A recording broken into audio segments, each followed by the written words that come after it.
días. Bueno, pues vamos al grano porque tenemos seguramente muchos temas y vamos a dedicar el día de hoy a contestar todas las preguntas. Buenos días, presidente. Andrea Meraz, de Grupo Fórmula. Preguntarle sobre esta aprobación ya en la Cámara de Diputados de la reforma educativa. ¿Qué le responde a la oposición que señala que se le deja otra vez al magisterio, a la CENTE, el control de plazas, presidente? Pues es una decisión que se tomó en la Cámara de Diputados. En términos generales, se cumple con el propósito de cancelar la mal llamada reforma educativa. Tengo entendido que la mayoría de los diputados votaron para cancelar la reforma educativa impuesta y ordenada desde el extranjero y celebro que se haya avanzado en ese sentido. No está de más recordar que esa reforma es parte de la agenda que se definió en el extranjero y se impuso durante el periodo neoliberal. No está de más recordar que se le llamó a esas medidas impuestas reformas estructurales impulsadas por organismos financieros internacionales, reforma fiscal, reforma laboral, reforma energética, reforma educativa y se utilizó para engañar, para manipular el hecho de que con esa reforma iba a mejorar la educación, la calidad de la educación, cuando el propósito de fondo era avanzar en la privatización de la educación, como lo hicieron desde el gobierno de Salinas, cuando Zedillo era secretario de Educación y se reformó el artículo 3 de la Constitución para que la educación solo fuese gratuita en el nivel básico y se eliminó la gratuidad en el nivel medio superior y en el nivel superior. Se puso desde entonces la educación al mercado como si fuese una mercancía para que pudiese tener acceso a la educación el que contara con recursos para pagar colegiaturas. Ese era el esquema, ese era el modelo y desde luego usaron como excusa lo de la calidad de la enseñanza, la excelencia, empezaron a decir y a repetir. Esa fue la instrucción y luego como loros aquí a repetir lo de la excelencia y luego lo de la calidad. Y ya para imponer la reforma echaron a andar una campaña de desprestigio en contra del magisterio, de que el problema de la educación en México tenía que ver con el incumplimiento de los maestros y como nunca se desprestigió al magisterio. ¿Qué se obtuvo con todo eso? Nada, nada bueno. Ahí están los exámenes y si se tratara de calidad de la enseñanza, pues no hubo avances. Lo que se logró fue afectar la dignidad de los maestros, que antes les teníamos mucho respeto a nuestras maestras, a nuestros maestros. Se polarizó, hubo un grupo conservador que llegó a tener un espectacular en el Periférico, donde aparecía todas las horas que no daban clases los maestros. Toda una campaña. La Secretaría de Educación Pública se gastó 2,000 millones de pesos al año de publicidad. Usaron la fuerza pública, golpearon, reprimieron, hubieron hasta personas que perdieron la vida. Entonces, ¿qué nos dejó eso? Nada bueno. Entonces, pues yo respeto a quienes defienden esa política, si se le puede llamar así, pero no comparto ese punto de vista. Y es muy claro que los del Partido Conservador voten en contra, es decir, por mantener lo mismo. Estaba yo viendo y casi todos votaron por cancelar la reforma educativa, menos los de un partido conservador. Además, pues qué bien, ¿no? Que sin simulación, fuera máscaras, hacer un lado a la hipocresía. Así se debe de actuar. Entonces, mi opinión es que qué bien que se avanzó en este terreno. Es un problema menos, porque para mejorar la educación lo que se necesita es que se tome en cuenta a los maestros, se convenza de que todos debemos de ayudar para que mejore la educación, que se tienen que crear condiciones favorables, que los niños vayan a la escuela con alimentación, que coman en sus casas o en la escuela y que no haya deserción por pobreza, que se tengan becas como lo estamos haciendo. Vamos a entregar este año alrededor de 10 millones de becas para estudiantes, como nunca en la historia. Que se fortalezcan las normales que fueron desaparecidas, atacadas, cerraron el Meche, otras normales que ahora vamos a abrir, que se fortalezca la carrera magisterial y que se quite todo eso que se impuso de las evaluaciones punitivas, que no se impongan las cosas, nada por la fuerza, todo por la razón y el derecho. Y pues fue un paso adelante. De todas maneras, aunque no les gustó a nuestros adversarios, ya nosotros fijamos una postura en un memorándum que generó mucha polémica, que dice lo que hemos sostenido durante mucho tiempo,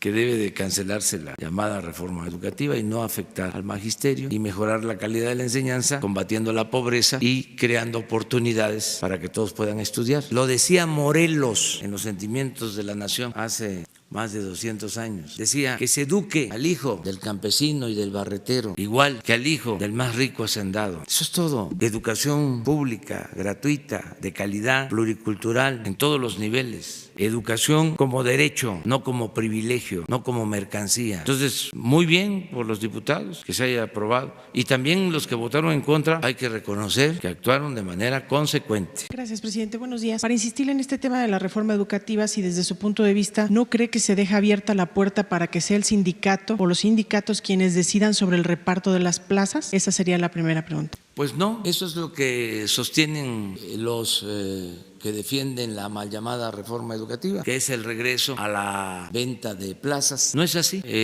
Los maestros no son corruptos, los maestros son gentes buenas, trabajadoras, gente honesta. Me consta, por eso me molestaba mucho cuando desataban campañas en contra de los maestros. Ya tengo en la cabeza, ya ven que a mí tardan en olvidarse las cosas, me tardan, pues, que se me olviden las cosas. Cuando difamaron al maestro Núñez, Rubén Núñez, dirigente en Oaxaca, lo espiaban con el CISEN y en un periódico que ya no quiero ni mencionar, cuyo nombre es preferible olvidar, le sacaron un reportaje diciendo de que le gustaba escuchar el sonido de los hielos en los vasos, acusándolo de alcohol. Y luego, siguiente paso, lo acusaron de lavado de dinero, lo metieron a la cárcel, lo llevaron a estas cárceles de alta seguridad, tratado como delincuente. Hasta allá llegaron con esas campañas. Y cuando ya no pudieron, empezaron a manejar de que lo que se buscaba era que se regresara al sistema de la venta de plazas. Incluso a mí me señalaban de que yo defendía a los maestros porque yo estaba de acuerdo en que se traficara con las plazas. Esto me llevó a contestarle al secretario de Educación en ese entonces que el único que vendía plaza era él, porque cuando fue gobernador vendió la plaza de toros de Aguascalientes. Pero no es eso.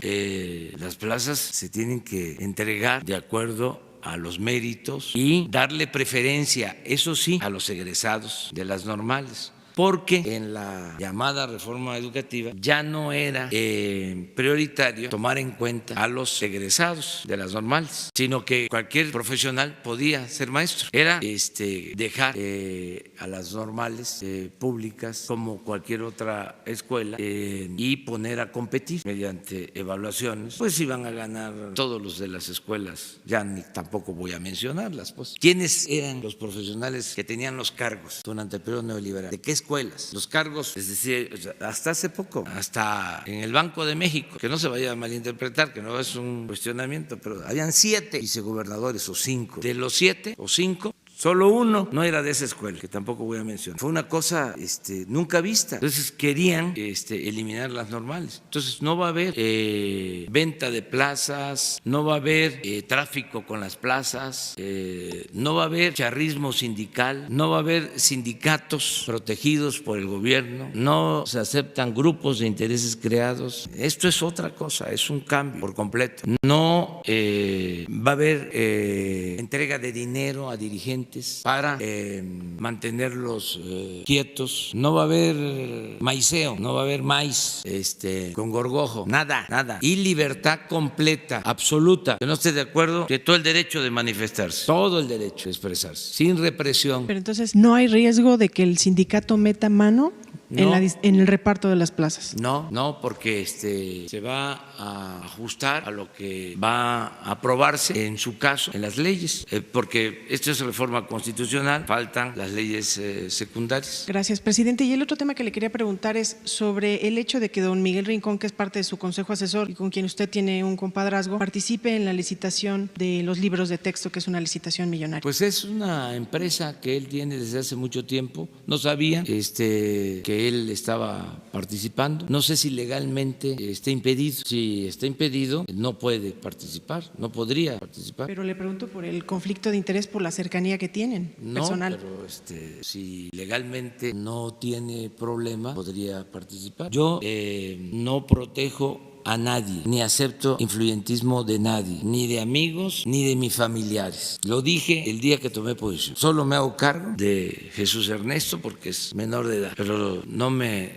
responsabilizo de la actitud o el desempeño de mis hijos, ni de mi esposa, de nadie de mi familia, absolutamente. Y desde luego ni de amigos, ni de compadres, ni de nadie.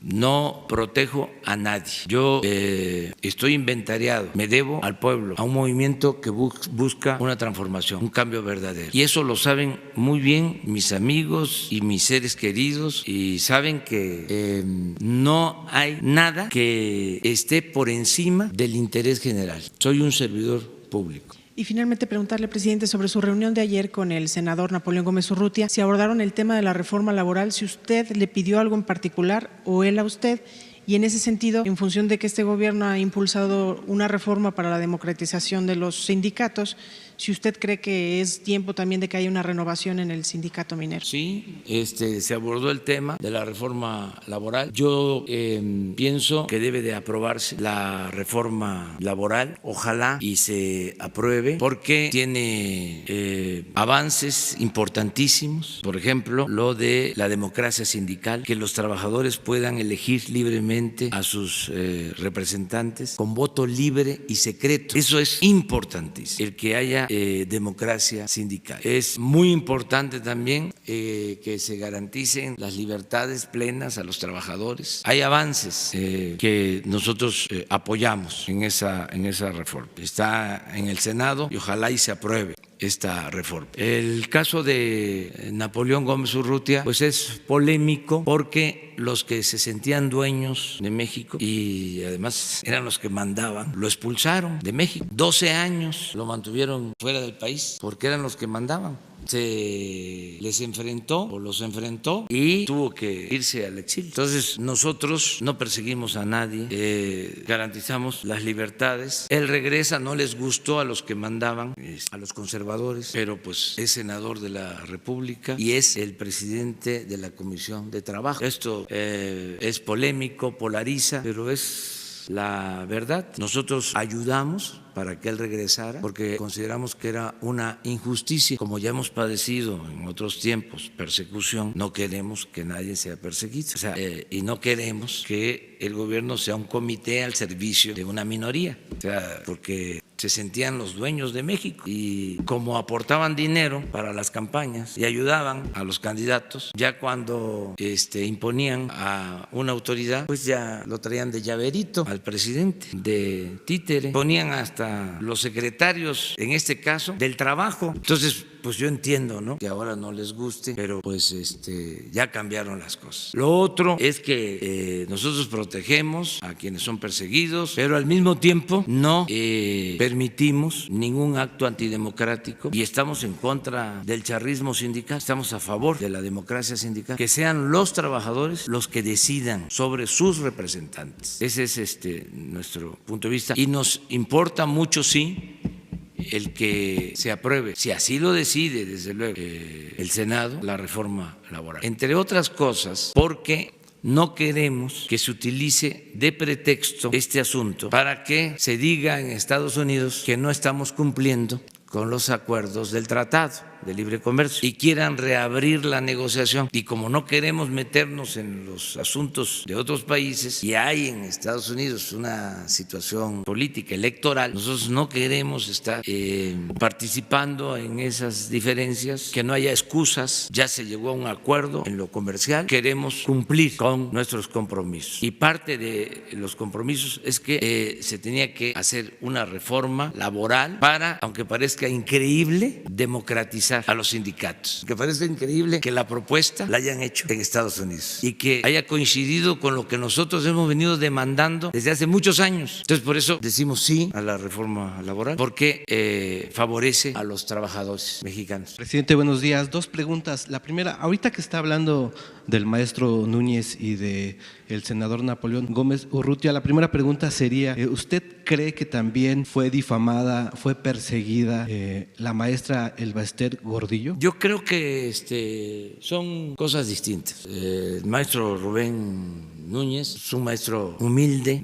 Tan es así que su familia vive de manera modesta. Son cosas diferentes. Lo demás no voy yo a juzgarlo. Ya en su momento se ventiló este caso. Lo que sí me consta es que el maestro Rubén Núñez fue calumniado injustamente, acusado de lavado de dinero, y era una gente honesta y que en paz descanse. Y por eso lo recuerdo. ¿Qué cree que pasó con la maestra Elba Ester Gordillo y su caso? Antes habían sindicatos corporativos, es decir, al servicio del Estado. Entonces, mientras les convenía, protegían a los dirigentes. Cuando ya no les servía un dirigente, lo desechaban, le toleraban todo, mientras les ayudaban, mientras les servían. Ya cuando habían diferencias o caían de la gracia del presidente, pues entonces se les destronaba y se les hacían juicios y aparecía todo lo que significaban. De repente caían de la gracia. Así era. Ya no es así. Ya no hay dirigentes protegidos, no hay grupos de intereses creados, no hay influyentismo, no hay amiguismo, no hay nepotismo, ninguna de esas lacras de la política, y no hay corrupción, no se tolera la corrupción. La segunda pregunta, ¿cuál va a ser el futuro de las zonas económicas especiales?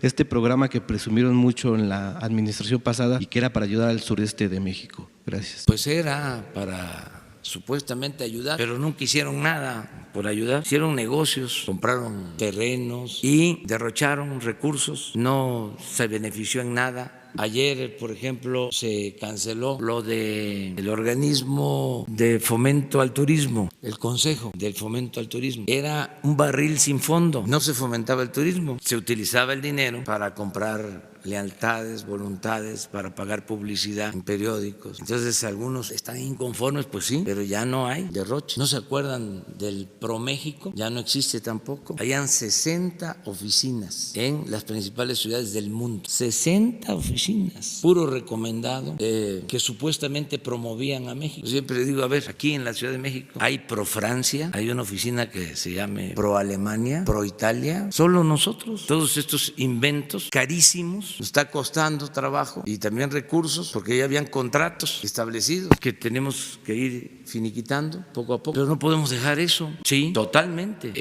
Y estoy esperando que se apruebe la ley de austeridad. Si veo que se pasa el tiempo y no se aprueba, como depende de nosotros, memorándum interno, para que nadie vaya a pensar que es lo mismo. No, el cambio va.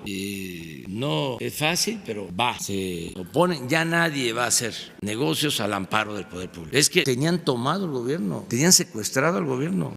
Todos buscaban hacer negocio, se quedaban con el dinero del presupuesto, no le llegaba a la gente. Y ahora el dinero del presupuesto es para el pueblo, entregarle el dinero al pueblo. Todavía hay inconformidad por lo de las estancias infantiles. Imagínense, cobraban por 300,000 niños y solo habían 200,000, y todavía están alegando que quieren que se les entregue el dinero. Nos ahorramos 1,000 millones de pesos, es lo que se desviaba.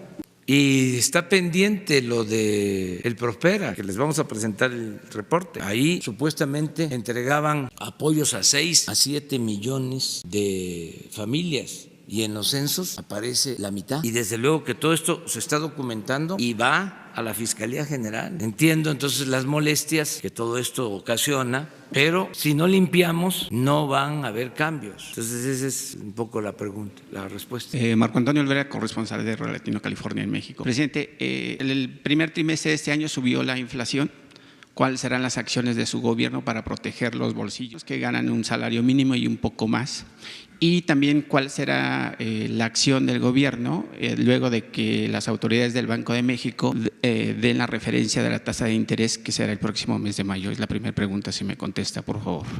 Respetuosos de lo que decida el Banco de México. Es una institución independiente, autónoma, y no nos metemos en lo que ellos decidan. Acerca de la inflación, está en lo programado, y tengo informes que, como hemos controlado el precio de los combustibles, ya estamos controlando los precios de los combustibles, vamos a seguir manteniendo una inflación baja. Ese es el informe que tengo. Y con la segunda pregunta, el tema, en el 2013, el presidente Enrique Peña Nieto, en ese entonces, junto con el PRI, el PAN, el Verde Ecologista y Movimiento Ciudadano, hicieron una modificación en el artículo 27 constitucional para vender playas, arrecifes e islas de México que representan el 65%. Esa venta de playas y demás ha dejado hasta la fecha una ganancia para los que los vendieron de $50,000 millones, y además se ha visto afectado el 1.5 de habitantes que vendían sus productos a las orillas de las playas, y que hoy esas playas están cerradas cuando son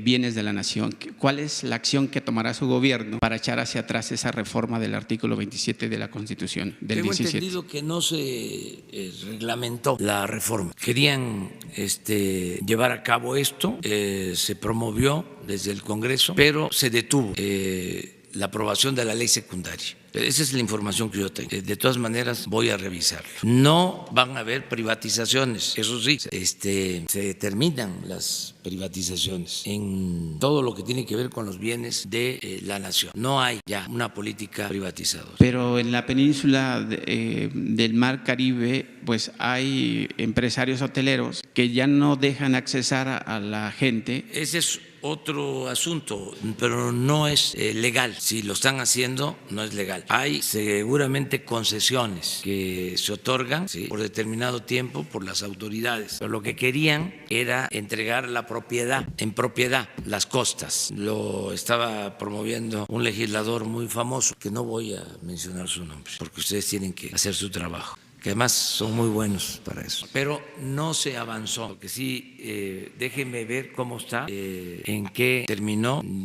Yo recuerdo que eso se detuvo porque nosotros nos opusimos, como se detuvo también una minuta que ya se había aprobado, no minuta, un proyecto de reforma para la privatización del agua. Los partidos, que ya no puedo mencionar, ya habían votado en comisiones una reforma para privatizar el agua, y eso se detuvo cuando estábamos nosotros en la oposición. Y en ese entonces también fue que se impidió la expedición de la ley reglamentaria al 27, pero lo quiero revisar y yo te contesto. Gracias. A ver, acá. Isabel. Bueno, los dos. Y luego tú. Muchas gracias, presidente. Eric Martin, de Bloomberg News. Me gustaría preguntar sobre la industria petrolera, porque este mes vimos el anuncio de un segundo pozo desarrollado por una empresa privada en el campo de Zama, y este pozo está produciendo casi 8,000 barriles diarios de crudo.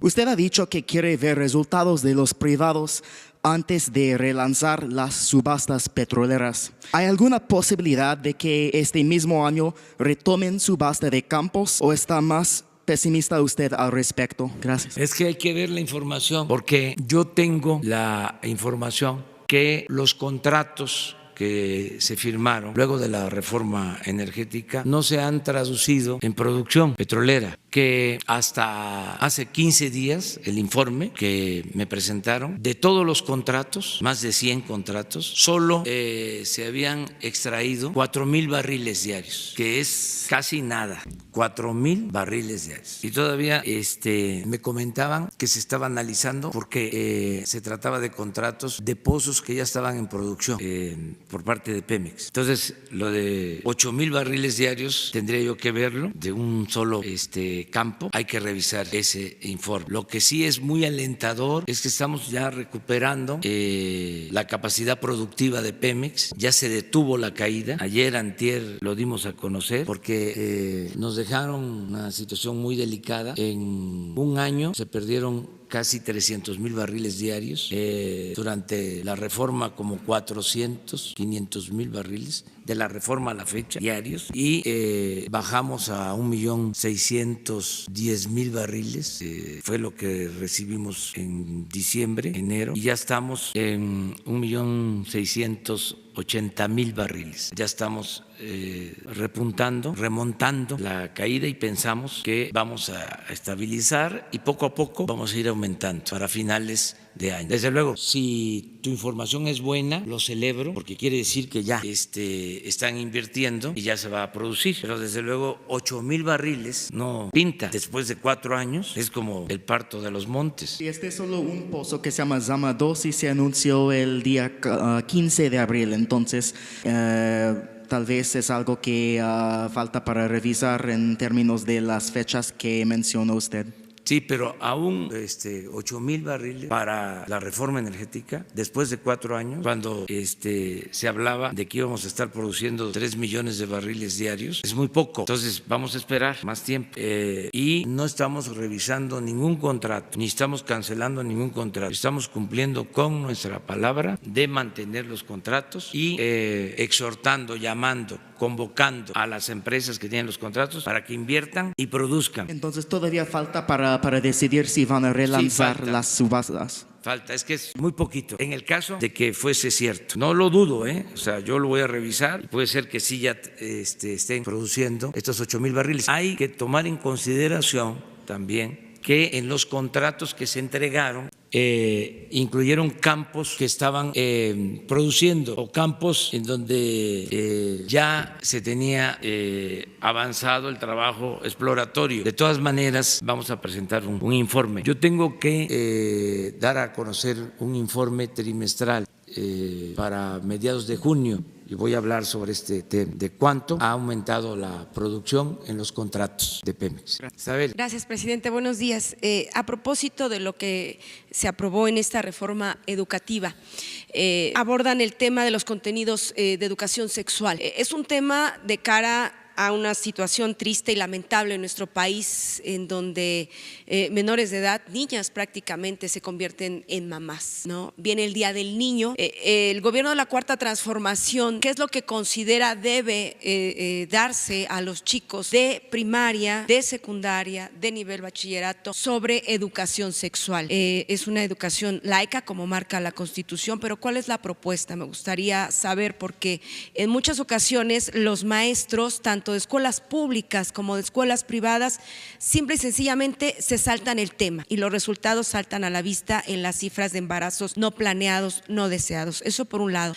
Por el otro, con todo esta, digamos, toma del gobierno y toma del poder que se deriva del 1 de julio que usted está haciendo, ¿qué es lo que va a cambiar también en el marco de esta reforma educativa que se ha aprobado en los libros de texto, en la historia de México? Vamos a reescribir la historia de México, se va a ver desde otro ángulo. ¿Cuáles son los temas sustanciales que ahora en los contenidos de los planes de estudio vamos a estar viendo? Eso es lo que tiene que ver con la reforma educativa, y después le planteo otros 2 cuestionamientos, por favor. Bueno, son los expertos de verdad, no pseudo expertos, en este caso los pedagogos, que son muy buenos, hay muy buenos pedagogos en México, los que tienen que elaborar con libertad los contenidos educativos, y se les va a convocar con ese propósito. Acerca de la educación sexual, creo que es necesaria, es indispensable, que no debe de omitirse y que debemos de transmitir información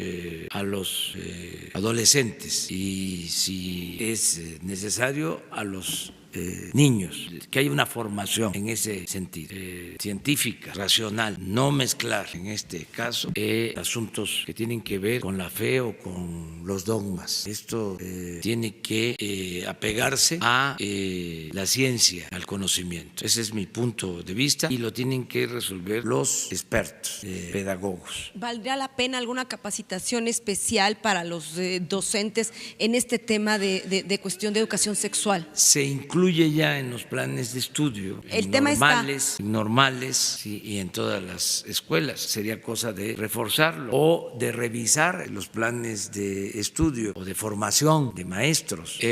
Acerca de los contenidos también debe de procurarse reforzar el civismo, la ética, la historia, todo aquello que se hizo a un lado durante el periodo neoliberal. Tiene que ser una educación humanista con ese tronco común y, desde luego, de avanzada en lo científico, en las ciencias naturales, en las matemáticas, pero con una base en el humanismo.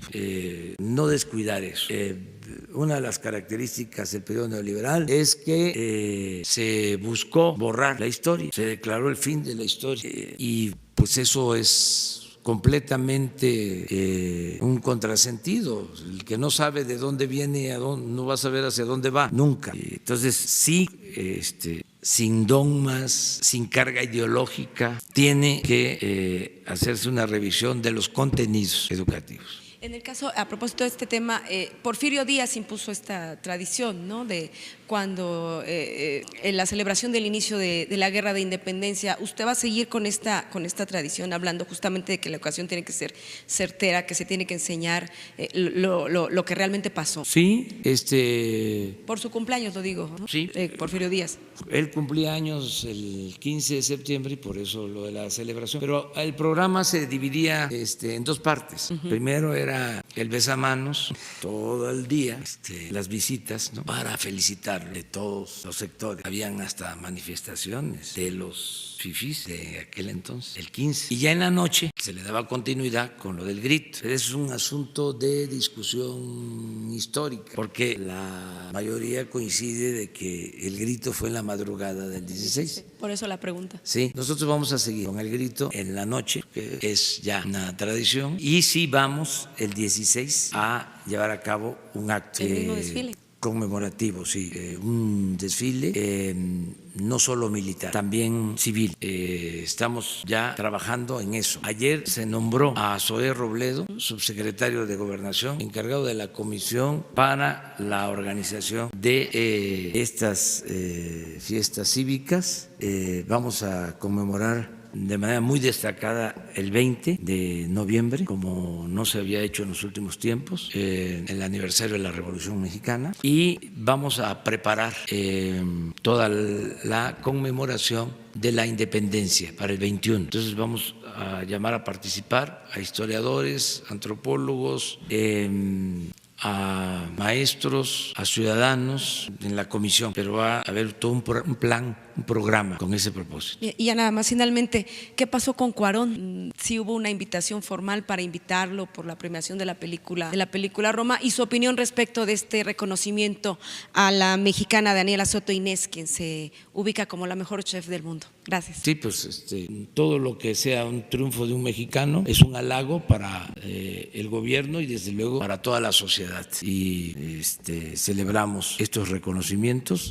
Ya vi la película. ¿Qué le pareció? Buena, muy buena.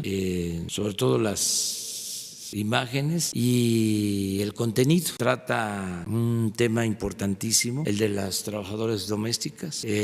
Ya Elenita Poniatowska había escrito sobre eso, tiene una novela escrita sobre eso, el sufrimiento de las trabajadoras domésticas, los abusos, lo que tienen que padecer. Es un buen tema, es extraordinario que, no siendo actores profesionales, hayan actuado tan bien, merecían ser considerados. Desde luego, no debe de dejarse de lado la dirección, la creación de la historia, del guión. Es una buena película, muy buena película. Ahora la vi en Semana Santa. ¿Ya no se concretó la visita de Cuarón aquí a Palacio, de todo el equipo? No, pero celebramos que lo hayan reconocido y a los que participaron. Tengo conocimiento de alguno de los que participó, conozco a alguno de los que participó, que lo invitaron a participar. Y él ni siquiera se lo esperaba. Lo vieron y le dijeron, ¿no te gustaría participar en una película. Dijo, sí, pero yo no soy actor. No, nosotros te vamos a decir cómo. Y salió ahí de actor. ¿Quién? Uno de los que está ahí. ¿Con qué letra empieza? Amigo, pero me dio mucho gusto porque pues fue así, ¿no? Es realmente inédito, o al menos yo no sabía de que se hiciera una película de esa forma, ¿no? De esa manera. Gracias. A ver. Gracias, señor. Buenos días. Preguntarle, Sara Pantoja, la revista Proceso. Ayer le preguntamos sobre por qué Pemex no cobró el seguro al que tenía derecho para beneficiar a las víctimas de la explosión en Tlalhuelilpan. Usted se ofreció a investigar por qué no se había cobrado. Entonces, la pregunta es, ¿qué explicación le dieron? Y qué va a hacer el gobierno para beneficiar a las familias de esta tragedia con base en el derecho que se tiene de este seguro. Se tiene un seguro, de acuerdo a lo que preguntaron ayer de Proceso. Se tiene un seguro y el informe que tengo es que estaban aportando muy poco a los familiares y están haciendo una revisión en Pemex. Por eso hoy no puedo informarles. Es probable que mañana ya les dé un informe completo. Pero entonces, es decir, sí va a haber, o sea, el gobierno sí va a hacer efectivo este seguro. Que queremos ver cómo está el seguro. Me dicen que sí existe. Eso es lo que sí puedo adelantar. ¿Y le dieron explicación del por qué no se revisó antes? O sea, ¿no sabían que existía ese seguro? Sí, que se reclamó desde enero el pago del seguro, pero no están reconociendo lo que se solicita. A ver si lo puedes. Nada más para precisar la información, desde enero se reclamó el pago del seguro, en febrero se hicieron diligencias, ya se visitó el lugar, se está viendo la póliza y se está viendo cuánto corresponde al pago de la póliza de acuerdo a lo que establece la misma cláusula del contrato. Entonces está en revisión cuánto va a aportar la aseguradora y si lo reclama Pemex o no. Ok, y entonces, ¿por qué si se reclamó desde enero no se mencionó que había este beneficio para las familias de Este es un proceso que sigue cuando ocurren este tipo de incidentes o accidentes y lleva un procedimiento técnico, administrativo y de seguimiento. Se está en ese proceso. Entonces, nada más para aclarar, ¿sí va a haber más beneficios de los 15,000 pesos que ya les dio el Vamos a esperar gobierno? a que tengamos toda la información. O sea, y yo no sabía sobre este tema y por eso son muy buenas estas conferencias, porque aquí lo que no llegamos nosotros a acumular de información, ¿sí? Nos ayudan ustedes. Lo importante es que ya no hay trampas, ni ilegalidades, ni injusticias. Eso es lo importante. Gracias. A ver, ustedes dos. Buenos días, señor presidente. Urbano Barrera, del diario Evasiones. Para preguntarle, Bancomex abrió una línea de crédito de 3,000 millones de pesos para apoyar a Interjet. La pregunta específica es, ¿ya se inició el rescate de algunas líneas aéreas? ¿Qué información tiene usted de eso? Esa es la primera. No tengo información sobre eso. Son negociaciones que hacen seguramente las empresas con los bancos, pero no tiene que ver con nosotros. Sí puedo decirles que el gobierno no va a rescatar a ninguna empresa, no va a haber FOBAPROA, o sea, todo eso se termina. A ver, no van a haber privatizaciones, no va a haber FOBAPROAs, no va a haber condonaciones de impuestos, todo eso que pasaba, que se condonaban impuestos, pero en grandes cantidades. Ya no, yo hice el compromiso, no aumentan impuestos, no vamos a aumentar impuestos, no van a haber impuestos nuevos, pero le estamos pidiendo a los contribuyentes que ayuden cumpliendo con su responsabilidad. Y afortunadamente lo están haciendo, porque está bien la recaudación, pero no hay condonación de impuestos, porque eso era lo otro. Los que se sentían dueños del gobierno tenían un trato privilegiado. Entonces todos los mexicanos pagaban impuestos, o casi todos, pero había un grupo que no pagaba, o cuando pagaba les devolvían los impuestos. Y eso ya se terminó. Ya. Y lo digo también para que a nadie se le vaya a ocurrir venir con estas solicitudes. Ya se cerró esa ventanilla y que el funcionario que ofrezca de que va a condonar impuestos, que va a cancelar impuestos, va a cometer un delito. También que lo sepan. Entonces no hay rescates a empresas, a bancos con dinero público. Solo se va a rescatar al pueblo de México. Imagínense lo que hicieron con el FOBAPROA. Convirtieron las deudas privadas de unos cuantos en deuda pública. Es para aplaudir, ¿no? los columnistas que todavía están ahí defendiendo la política de pillaje. Ya estamos pagando esa enorme deuda, lo del FOBAPROA. Eso ya no. Tampoco se van a seguir entregando los bienes de los mexicanos a particulares, ni a nacionales ni a extranjeros. Y tampoco se van a mantener los privilegios fiscales. La segunda pregunta, señor presidente. Usted dijo hace unos días que los contratos son sagrados y que se van a pagar. Nos decía que no tiene muy bien o muy claro cuáles eran los adeudos de contratistas a Pemex. Quería decirle que para el mes de febrero la cifra es de 6,187 millones de pesos. Para el mes de marzo se cerró la bóveda electrónica, no se ha podido facturar. El 10 de abril Pemex solicitó a la Secretaría de Hacienda y Crédito Público una aportación, que le canalizaran recursos, no se les ha dado y están por resolverse varios juicios que le podrían salir muy caros al gobierno. Los proveedores están pidiendo a usted que se puede utilizar el método alternativo para solución de controversias, que fue un decreto y que es legal, dice, porque nosotros creemos que se nos pague nada más la cantidad que se adeuda y no los sobreprecios de los juicios. ¿Estaría usted dispuesto a sí, se están entrar a esa haciendo negociación? arreglos por deudas atrasadas, se están llegando a acuerdos. Eso lo ve Pemex y la oficina jurídica de Pemex, pero cuidando siempre el interés de la nación, cuidando el patrimonio nacional, cuidando el presupuesto, porque había corrupción en todos lados, pero de manera destacadísima en Pemex, en la Comisión Federal de Electricidad, en Comunicaciones y Transportes, en todo lo que tenía que ver con las compras, pero en Pemex mucha, y se está defendiendo el patrimonio de Pemex, que es el patrimonio de los mexicanos. Sí, y una precisión, señor presidente. Ya ve que en el sector salud hay cierto desorden entre funcionarios, por ejemplo. ¿En dónde?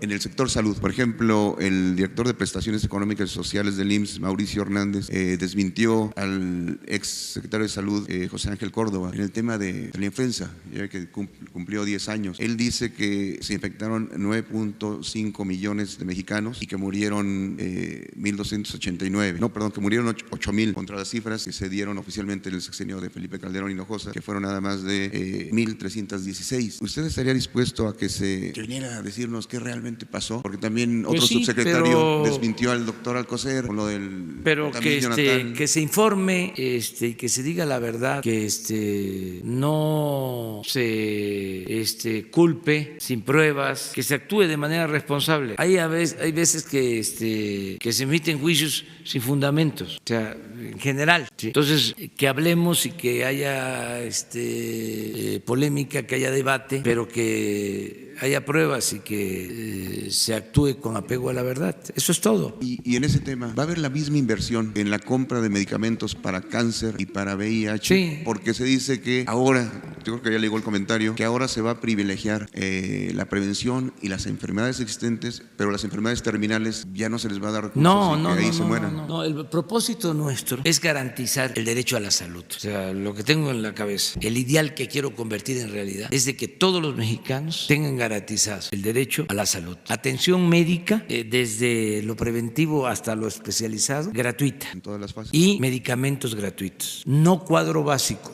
Todos los medicamentos. Inclusive, después de que logremos eso, o en paralelo, queremos trabajar en asistir a enfermos de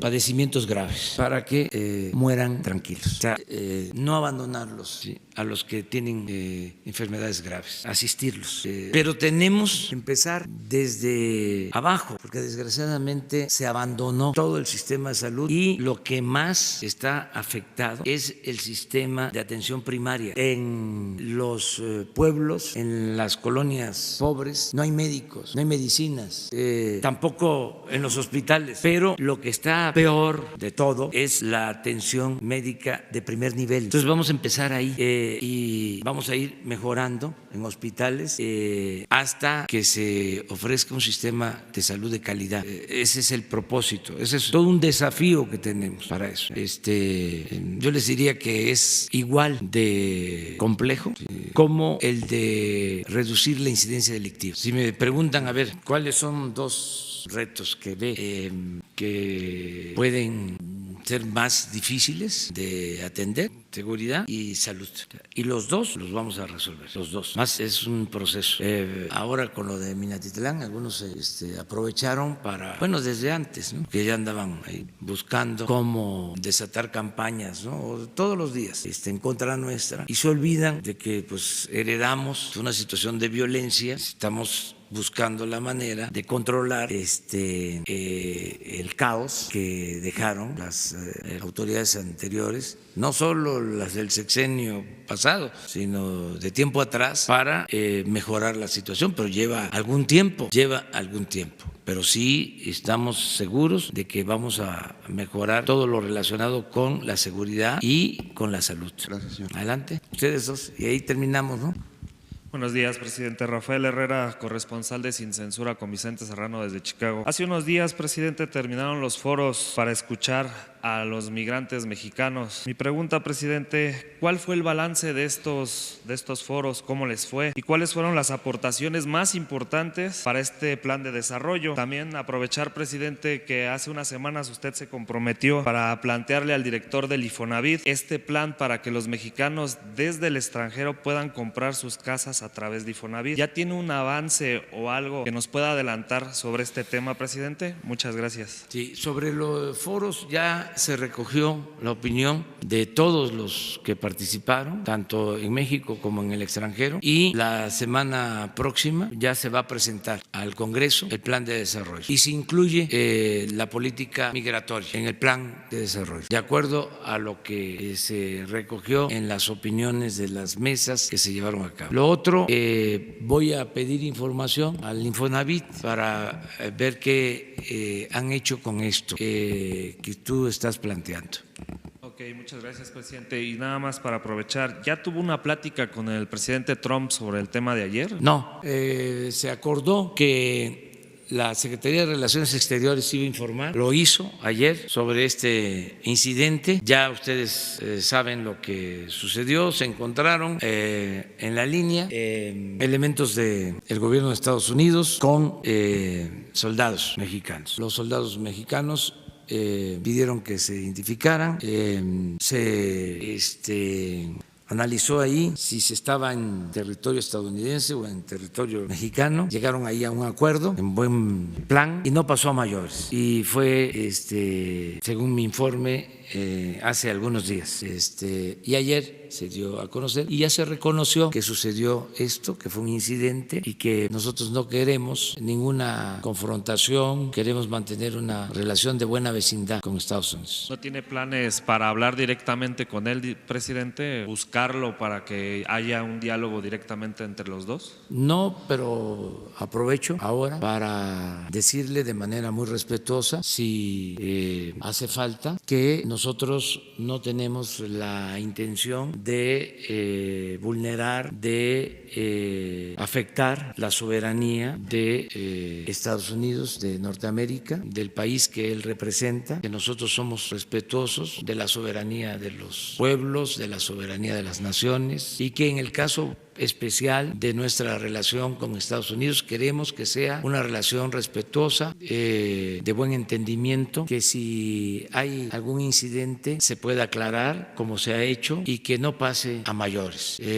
Si hace falta, el secretario de Relaciones Exteriores enviaría una nota explicando cómo se dieron los hechos y si hubo una infracción, ofrecer las disculpas que se requiera. Nosotros no queremos tener ningún tipo de fricción, confrontación. Queremos mantener una relación de amistad con todos los pueblos y con todos los gobiernos del mundo y en particular con el pueblo y el gobierno de Estados Unidos. Gracias, presidente. Muy bien. Terminamos. Gracias, señor presidente. José Hernández de Es Cuanto. Para hacerle dos preguntas. La primera tiene que ver con el estado de Veracruz, para saber cómo va la inversión millonaria del grupo Nestlé en el estado de Veracruz para construir esta planta de procesamiento de café, ya que si tiene el gobierno también pensado establecer ahí unos precios de garantía para el café, para evitar que se monopolice este precio. Y ahorita le hago el siguiente cuestionamiento.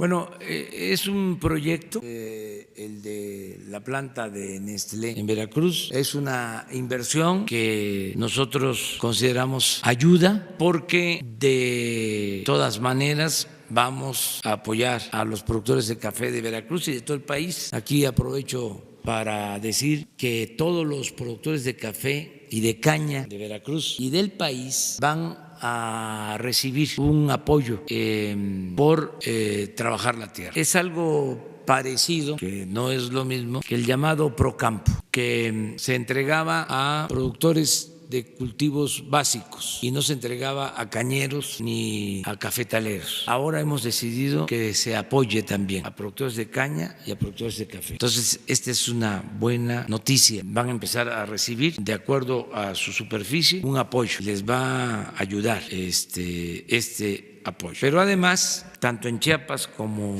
en Veracruz, en Guerrero y en otros estados donde se cultiva el café, se van a otorgar apoyos para la siembra. Yo les puedo decir que se van a sembrar en este sexenio alrededor de 200,000 hectáreas de café. Y eso va a significar crear, nada más en lo que tiene que ver con la siembra del café, 80,000 empleos permanentes. O sea, se van a pagar 80,000 jornales permanentes durante todo el sexenio para la siembra de las 200,000 hectáreas de café. Estoy dando una cifra aproximada, porque lo mismo se va a hacer con el cacao y con los cítricos y con otros cultivos, con árboles frutales y también con árboles maderables, pero sí se va a apoyar mucho. Y considero que no va a afectar al productor, al contrario, es conveniente la inversión de Nestlé en Veracruz. Hay quienes opinan distinto, respeto ese punto de vista, no podemos estar de acuerdo en todo, tenemos que tener cada quien nuestro punto de vista, ¿no? Y respetarnos. Mi siguiente pregunta es algo muy local. El día de ayer la diputada del Congreso de la Ciudad de México, María de Lourdes Paz Reyes, presentó una iniciativa para que se venda en tiendas, abarrotes, ya no se pueda vender cerveza fría. Esto con el afán de evitar que se proliferen las chelerías y baje el consumo de alcohol. ¿Qué piensa de esta iniciativa? Gracias. Pues eso lo ven aquí. Yo lo único que les puedo decir es de que son decisiones que se toman en cada entidad federativa, son autónomas las entidades federativas y desde luego los congresos locales, pero eso pues que se analice bien, que se discuta, que se vean los pros y los contras de estas medidas, ¿no? Pero no me voy a meter en eso porque ya de por sí, si les platico lo que me dicen en las giras, cuando hablo de que baje o que vamos a mantener los precios de los combustibles, que no va a aumentar la gasolina, me dicen otras cosas también, pero no voy a comentar más. Entonces, la gente está participando mucho, tiene muchas ideas. Bueno, pues muchas gracias. Nos vemos mañana. ¿Mande?